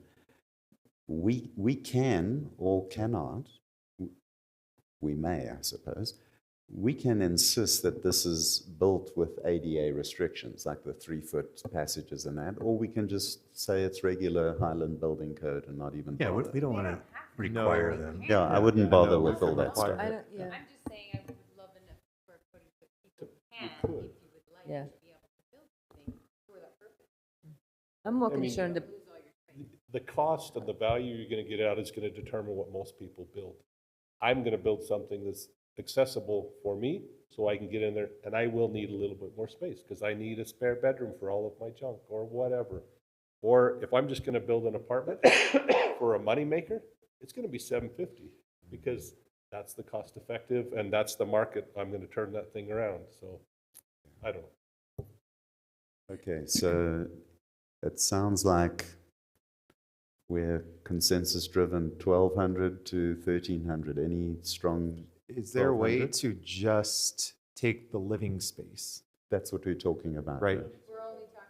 We're not talking like porch, ADA ramp. We're not talking Just livable. Just the livable square footage. Because let's get real here, guys. Whatever we decide, we put a lot of thought into this, and this has been over the past couple of years. It's going to go to city council, and whatever they had for breakfast, they're going to go, oh no, this is rubbish. We don't like it. But that's okay. They're elected to do that, so I'm not sad about that. I did a little research, and again, this is AI. The average home size in Highland is 3,700 square feet. I figured half of that should be adequate for this. My first home was 980 square feet, 3-bedroom Where? in Mesa. I built 1,000 of them. I mean, I'm in 1,000 square feet on my cottage with the staircase, 2 bathrooms, a kitchen, big bedroom, laundry, and then a huge family room. 1,250, I think, that's a sweet spot for a house. And I Okay. think that's livable. And Trent, you build your thing, you can still build a garage onto it. That's where you put all your stuff. That doesn't count. That doesn't count Absolutely. towards it. So Absolutely. But and I'm not picking on you, Jerry, because that's not the I intention. understand. But what's big to you is not big to me. Right. For me, I require 4-foot hallways just to walk down because I'm a larger person. Well, me too. I'm pretty Wheelchairs, big. all of those, I know, big and, but that's my point. When you described your 1,000 square foot, I don't know how you get 2 bathrooms and a big. You're right. It's just not registering with me. But And- Trent, you can put a breezeway and get it as big as you want. Oh, yeah, but not inside the dwelling is what I'm getting. And again, I don't mean to push this too hard, but I just think we need to get something that's reasonable, that addresses the needs. If our needs are the lower end, great, 450 let's do square, it. that's- If our that's needs big. are for the other end, let's, Why don't we just vote on the square footage instead of the whole thing? Just vote on the square footage, make a proposal. Yeah, lay it out the way you meets want. the 5 or the 7%, like maybe we should talk about the problems that we have if it was 1,300 or 1,500. I'm not saying we go that high, but if it's on 4 acres of land and it's 15 versus 1,250, like, Yeah, That starts to become a house. my personal 2 cents worth, just so that we keep the conversation going, could we agree to disagree to at least just say, let's do the 1,250? Yeah. And, we all have different opinions about things. When it goes to council, we can then come in and say, I must have a, 1,800 square foot thing or whatever. Yeah. And I'm sure there will be people that will have strong opinions about it, also on the other side. So would you be okay if we just kind of absolutely. push pause on the size and move on to the next Yeah. topic? I just, the size is fine. My thing is, what are we building these for? The original, when we were talking about ADUs, we were talking about our kids who needed a place to live before they can, afford the blah, blah. And us, when we get older, and who needs, 3 bathrooms, 2 baths, or whatever, when you're 90? And who needs, and the young kids, you know, once they have a baby or two, they're gonna be probably working somewhere else, unfortunately, or, you know, what's our purpose of an ADU? You know, I mean, if it's just gonna be someone's rental property, that's, to me, a whole different ballgame, you know? It's an ADU, it's, you know, a dwelling unit where your mom or your son or your cousin can stay till he, you know, gets shipped overseas or something, you know, I've used whatever. it for all the above. Yes, I agree. My father-in-law died in there. My daughter lived in there with her significant other. Yeah, but- My son rented there with his college roommate. I lived in there when I was in trouble. And that's kind of what we, that's the, that's kind of what we talked about Elaborate. though originally, so. That's the you know. truth right there, I'm telling you. And you don't need it like eight, I mean, very few people will. And someone who's little might have more more rooms. Someone who's bigger might have less rooms. I don't know, you know, however they want to build it. I think my main concern is not so much inside, how it's laid out, because that's, you know, not going to show to others, you know, who, it's as, how big it is and how tall it is. Those are my big things. Okay, great, thank you. So we'll pencil in for C 1250, then ADU size part of that percentage for D, E superseded by state code, F something along the lines that this needs to have ablution facilities and a kitchen of some sort. Otherwise, it's just, I mean, it doesn't have to, but it's just going to be a garage or a shed without that. All right. Then G, we've discussed as well. H, state code. I, I'm completely impartial. Whether we require 2 parking lots or 1, I personally don't care that much, but there's an incentive to move the cars off the street. We have 2 going once, going twice. Anybody else? Two. We're not allowed to have cars on the streets during snow and all these other Yeah. things anyway, so they've got to have a place to put the cars. So I think, and again, I don't know anybody who doesn't have at least 2 cars. Yeah, I think it should be 1 for the smaller, because it would be hard for somebody with a smaller lot to get 2 off-street parking if they did a 750. But I agree with Trent. Everybody has 2 cars. And so maybe there should just, you know, anything over 650 or 500 should have 2 parking spots. Because somebody with a small lot's not going to get 2 additional and an ADU on there. The state law said under 650, that split worked well. Okay, cool. So it looks like we got consensus on H that it's 2, or I beg your pardon. Then J, just to be, this also mirrors or superseded by the state stuff, but it just reinforces that. So this, we're not talking about 2 gas meters creating a nightmare for our public works people. You have to fit into the existing utilities, and from a practical point of view, that also means you got to get the sewer slope right and all those practical things that make sense. K, all existing city codes apply, meaning our, you know, Highland has specific code about rentals and how long those rentals can be, just so that we're not creating some exception here. And I believe it's a year, isn't it, Erin or Rob?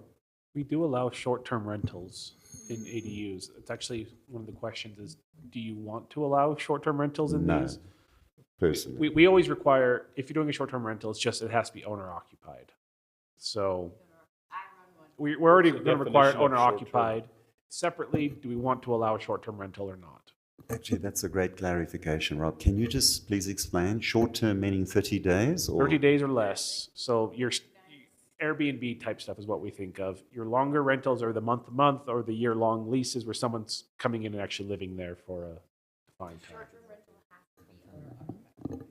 Yes. One of them. Yeah, so we could turn Highland into an Airbnb Sure. magnet. But regular. Currently, It already has several, Yep. but it's supposed to be owner-occupied. Highland already has several. It's supposed to be owner-occupied. yeah, so one of the units, either the main dwelling or the ADU. But how does the I thought that was, commission feel about this? I thought we were talking about at least one had to be owner occupied Yes. anyway. So that is the current, we reference the current law, and the current or code rather, says that one of the two, pretend in our future world, you've got a main dwelling and an ADU. One of those has to be owner occupied, that still applies, but we currently will allow 1 day, 2 day, 3 So week. Highland City also has other regulations on that. They've required that there be no parties and things like that. Like I had to go through all that. I don't allow instant book. So that I get to talk with anybody that does it in my Airbnb, which is in my basement. I've been doing it since 2016, and it's been really great. So I bet anybody that comes there. I have a no smoking, no drinking, no whatever policy. Everybody comes to go to their kids' graduations and weddings, and it's been great. Does the commission have any opinion about that? I personally like short-term rental people versus long-term rental. Yeah. Because short-term, you can change it. Long-term, if they're bad for a long term. Especially if they're your children. And if you enforce the current codes, you know, I mean, I went to Coronado and I had to sign a list of, when I had to put the trash out, how noisy the TV could be, when it had to be off, and it was huge fines. So I was a very good renter. I didn't do any of that stuff. Okay, any comment about that, or can we move on? No pets. Okay, so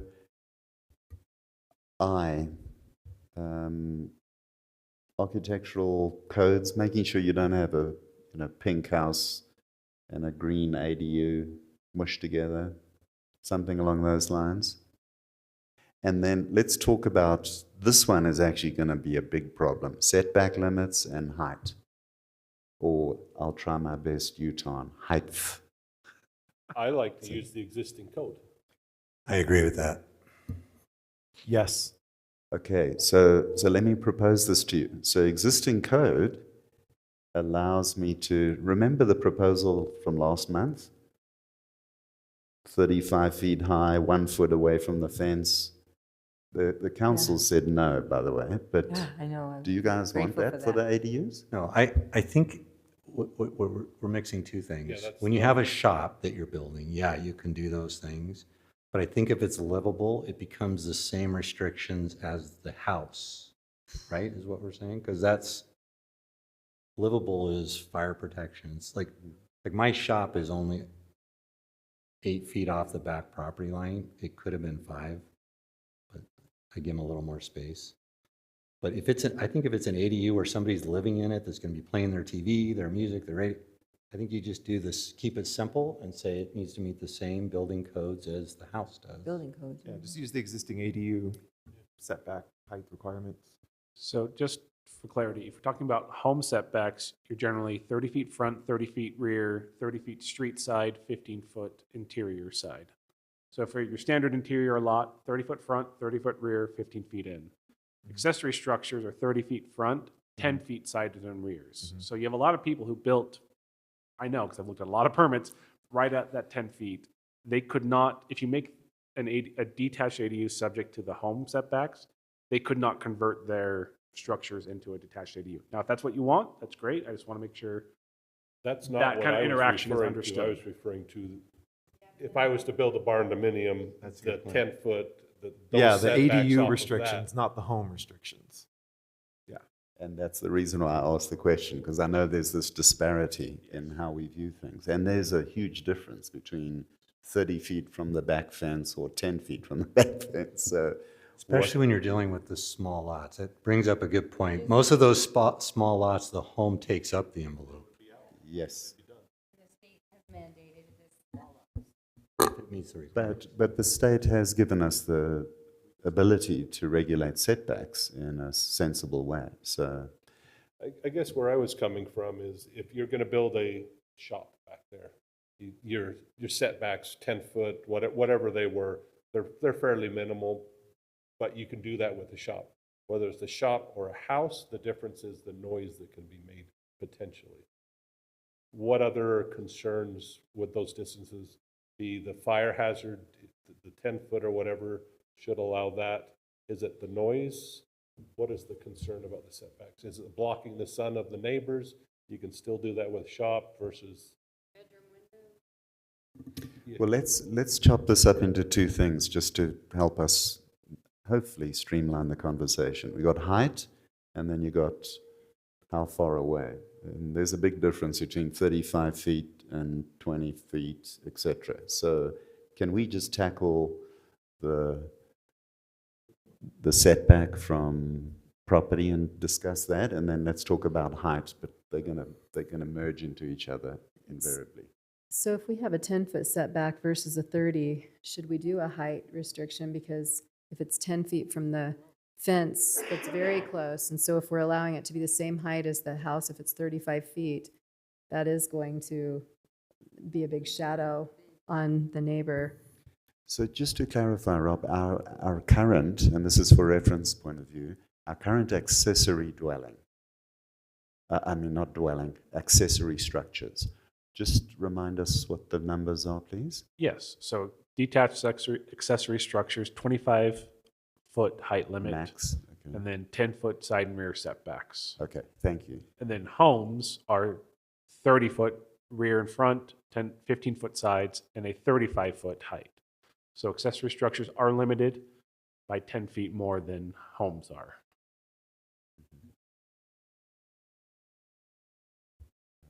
I say we just use that 20-foot or the 25-foot height.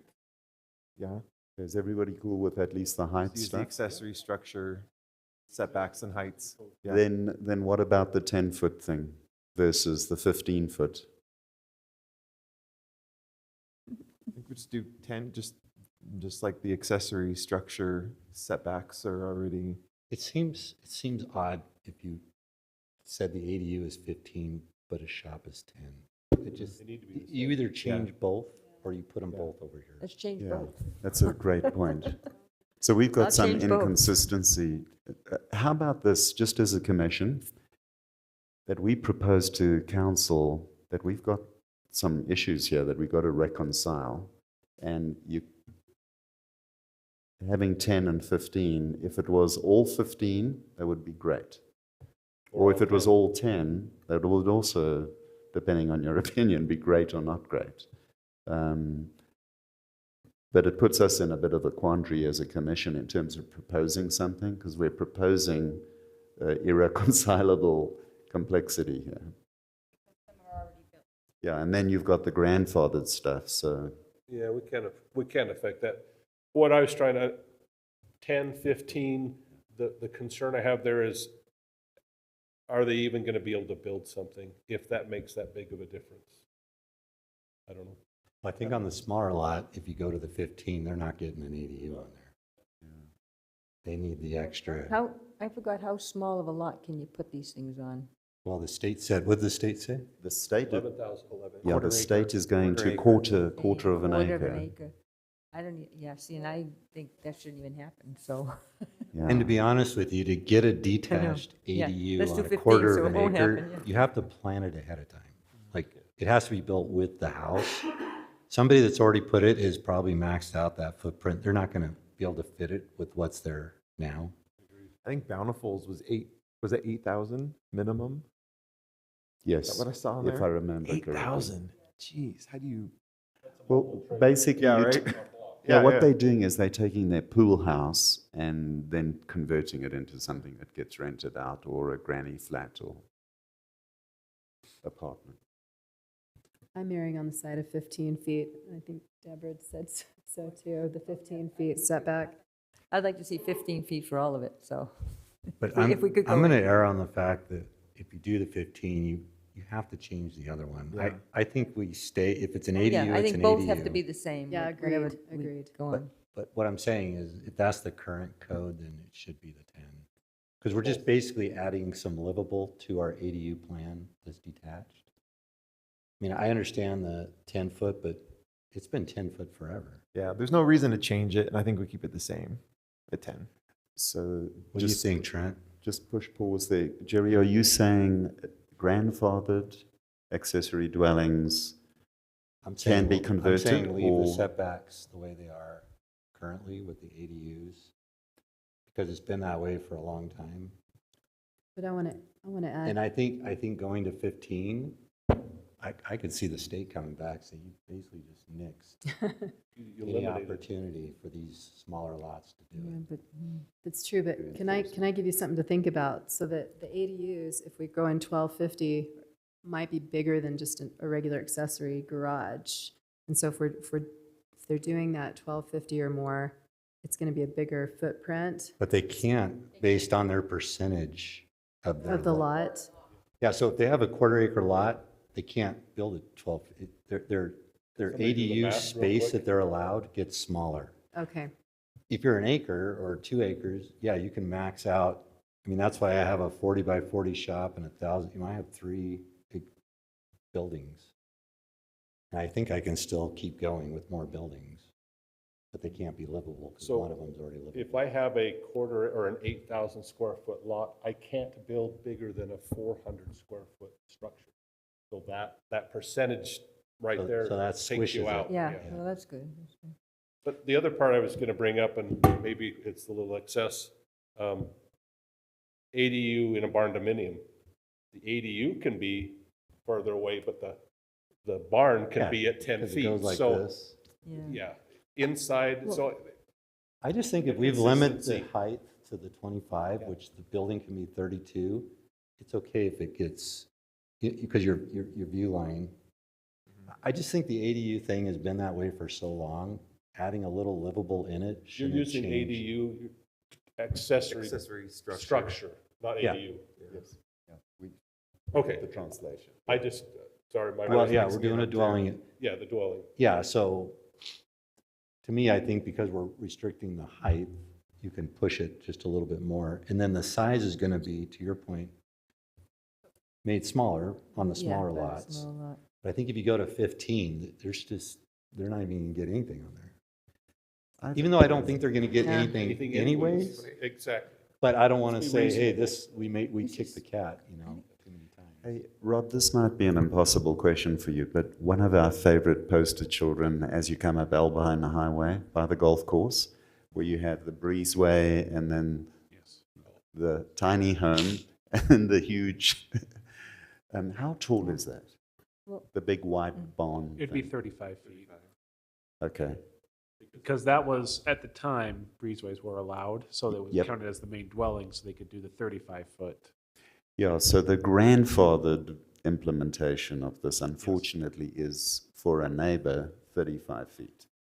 Now, that one's a unfortunate eyesore, but the virtue of that is there aren't any neighbors around. It's just everybody that drives up the road that sees it. That So, was part of the problem because we took the setback all the way into the street. yes. That's what it wasn't the size or the setbacks, it was because we took it from, Yeah, I'm Which just pushed talking it about the property. visual representation because it's easy for us to chat here and go, oh, 5 feet, 10 feet, whatever, no big deal. I mean, our development, the Williams View one, I didn't even think about this 15-foot thing. I thought nobody in their right mind would. Well, guess what? Everybody wants to floss each other's teeth, kind of leaning out of Well, their windows. Yeah, well, that's kind of what I was thinking about with the 10-foot dwelling unit being, I mean, a dwelling unit being 10 feet from the fence, is there's people in there all the time. And you've got windows and and you're 10 feet from the fence. It's different than having a shop there or a shed and you're in and out and you probably don't have any windows or maybe you have a couple. But this is like the privacy thing. You could have it 10 foot here and 20 feet from each other. You could pretty much put a clothesline between the two and you know. but we have townhomes right now that are total 10 feet apart. Yes, yeah, so it's 5 feet. and Just 5 right over feet. here. So, Rob, a technical question. So that example of the fellow that came in last month with the 1 foot thing, we've got this goofy property line in the road, curb, you know, we've got some disparities. How does accessory dwelling fit into that world?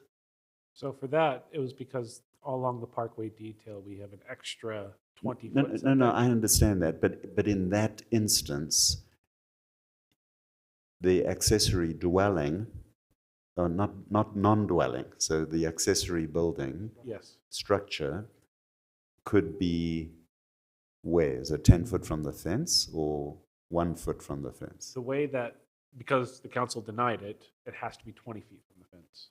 Okay. So in that instance, if that individual, let's pretend we carried on with just referencing the current code, etc., they would come in and just based on where they are, they would still be 20 feet. Yes, Okay. yes. So it's going to vary. For some people, it might be 10 feet. For other people, it might be 20 or 15 or whatever. Okay. So is there some consensus here or not?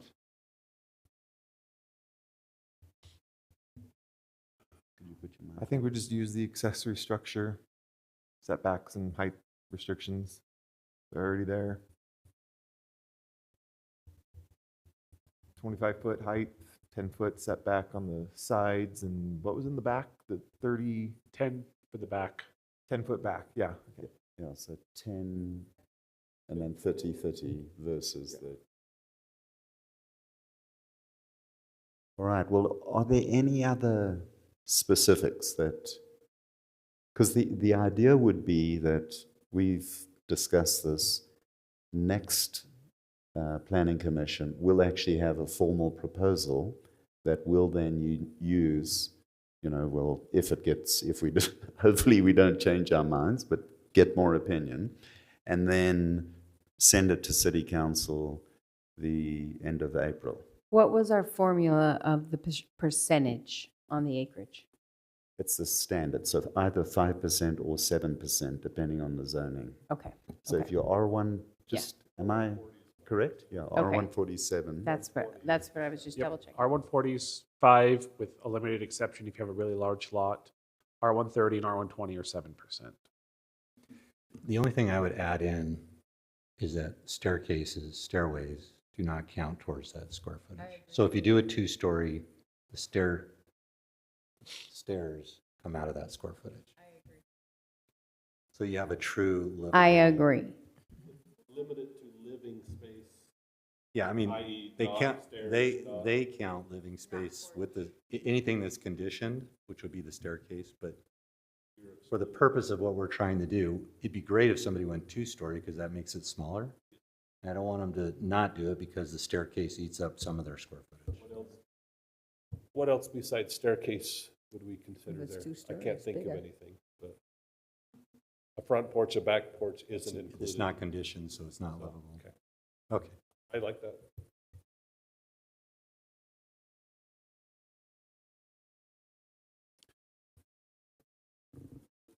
All right. Now, so here's the next step with this. If nobody else has any strong opinions about anything, and I know, like some of us disagree with some of these things, but we'll create a proposal that will be comprehensive, that'll have all of the stuff in it, and then next Planning Commission will, you know, do the same thing but formally, and then whatever happens to that, we will then pass it on to City Council for consideration.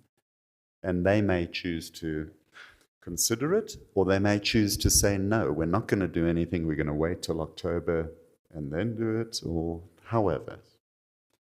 Is there any advantage to us discussing it with council or a member of council? We've already told them what we're trying to do. Yeah. Was there any Yeah. pushback? Yeah, they've had this for 2 years or 3 years, I believe. Something like that. So all of the existing save, actually, who wouldn't have seen this? Ron has seen it, definitely.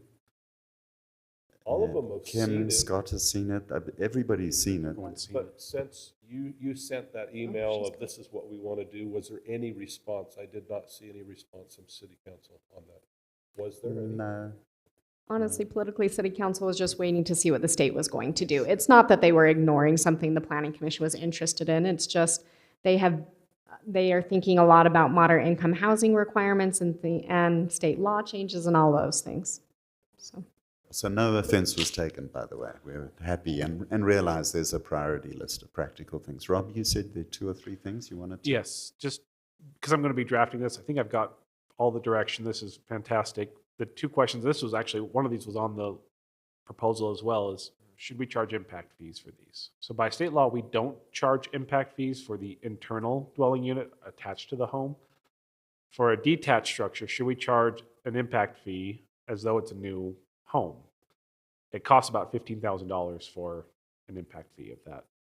I would say we follow the same rule and do not, because they're not getting any more utilities, any. Also disincentivizes doing this. If the goal is to help this happen, charging $15,000 on top of it a lot. doesn't really help it happen. So am I hearing consensus to not charge impact fees for this? Is there a cost to the city that we should an impact that we should? From one family 20 years ago. So it depends on how you look at it. Arguably there is, because you're having more people, but arguably you have 2 people living in one house and 2 people living in the other, and that's a standard family size anyway. Are you referring to like water usage, sewer? Water and sewer power, all that? usage. Yeah, that's already accounted for when you get your bill, right? Yes. So sounds like don't charge impact fees. Except I will say, I mean, Rob and I we've talked about this from a land use perspective, but from a utility perspective, we also have to think about capacity of our systems. And he's right, that as family size shrink, then impact shrinks, but there might be a limit to that, right? Our systems are sized for how many homes are currently there. And so if we are in a sense doubling those homes, even if your family size is shrinking, you get enough of them and it does end up impacting our system.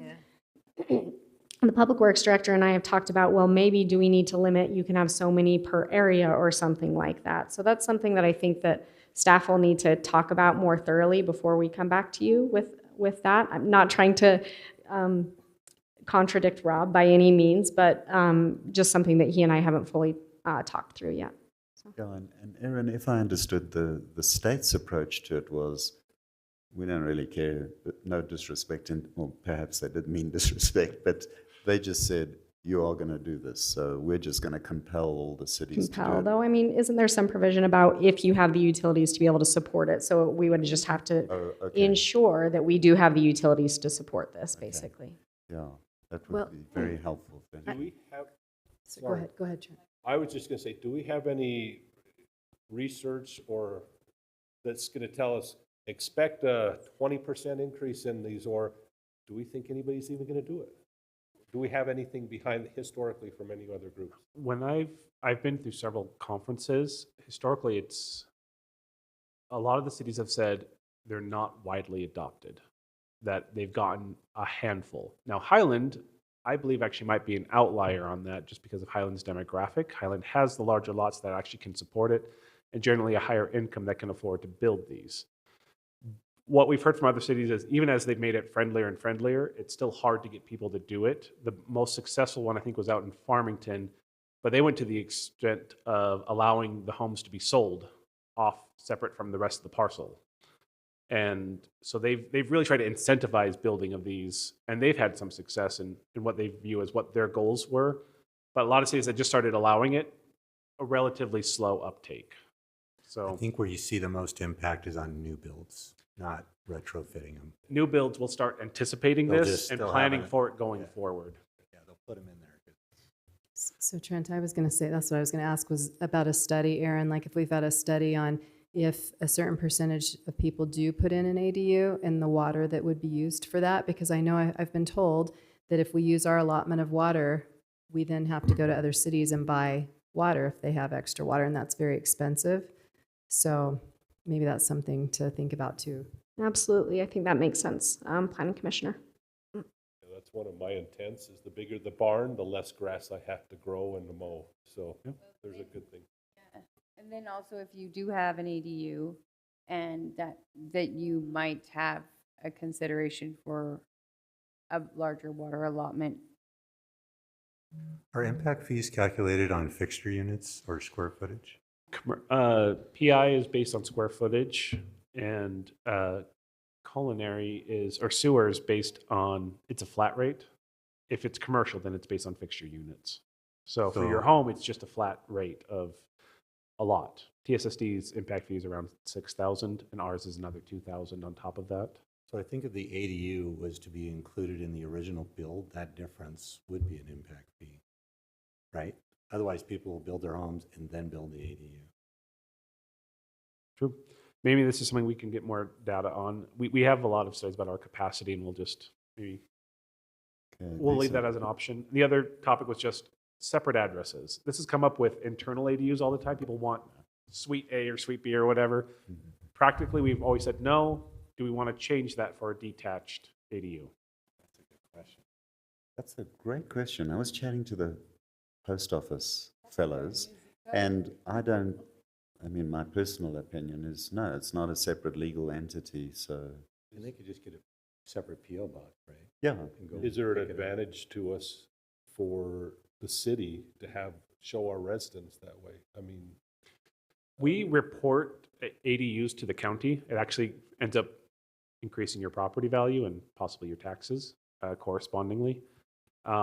So it's not necessarily that there's a new address, it's that we actually report an ADU has been created on this lot. So that won't change. I know there's been a few residents who would like to have it, so when they have, they live in the front, they rent out the basement, they don't have to get someone else's mail in their mailbox. You can have two mailboxes there. It can be helpful, I've heard, from a public safety point of view, because if you see two mailboxes in front of a home, oh, there's two units on this property. If there's a fire, I need to make sure I have to check two homes to get people out of it. How strong that is, I've heard mixed. So it's more of a policy decision, I think, than kind of a need decision. Can homes not do that right now? Like the home across the street from us, they rent out the basement and they have a little separate mailbox with an A and a B, and it's not official. It's not, but the mail gets delivered correctly, and We Yeah, haven't just out approved any as someone. the city, and I've heard from a couple that they've done that, and then the post office stopped respecting the two mailboxes, and then they called me and said, "How do I get this approved?" And I said, "You can't," and this was never legal. So it's Gotta be people have done made- it, and sometimes the post office will work with them, and sometimes they won't. And it is hard for some people where you have to get credentialed by having an address. Yes. Well, We the do oth- allow, the for other our problem- conversation, we allow home occupations. It might be easier to designate, Yeah. address B as your occupation, your residence. The other problem is, like in our neighborhood, it doesn't come to our house. It goes to a box, Yes. and they would have to put a whole bunch more boxes in. You have to double it. Yeah, and who does that, right? I like the idea, though, of having two separate, whether it be AB or Unit 1, Unit 2, or however you do it. yeah, like I don't see the problem. Safety, I tried to do that Yeah. on a unit I have in. It says absolutely not. You can't. The post office And it won't had allow nothing to do with the city, it was the post office, it was a federal thing. We have, and we talked to the Farmington planning and zoning people just to find out doing this. But please, if there are other comments or data or input, like, we have this, also share the bountiful example of how they've communicated that to their residents. It might be cool, next meeting to find a way to include any observations that Steve and Liam have. I beg your pardon? Who? Those two. Oh, sorry, the alternates. Okay.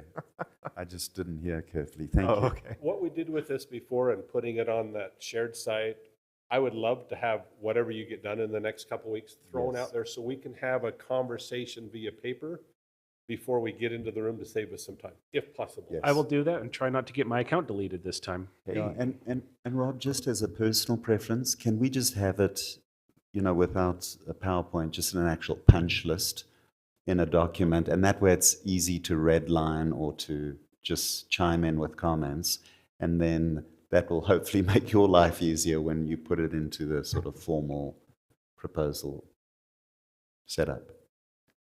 Okay, thank you for all the hard work you've done on this. We really appreciate it. Is there anything else other than just future stuff? So we've got City Council, then Planning Commission next April, and then budget. I need to ask you all, would you please excuse me? Jackie and I are going to Moldova and Romania, so we will not be here. But I strongly support what we've discussed. On the 20, so Will not be the next meeting. I will not be here on the 28th for Planning Commission. So please get me all of your comments. Of on that course. document we're going to share. Yeah, of course. That's what I was gonna do, is make sure I'm here, because you and I would- were the ones that really wanted this, and if we're neither, No. Would you be willing, would somebody please be willing to make a motion to dismiss us? I make a motion to dismiss us. Seconded. Is everybody okay with that? Thank you. Thanks.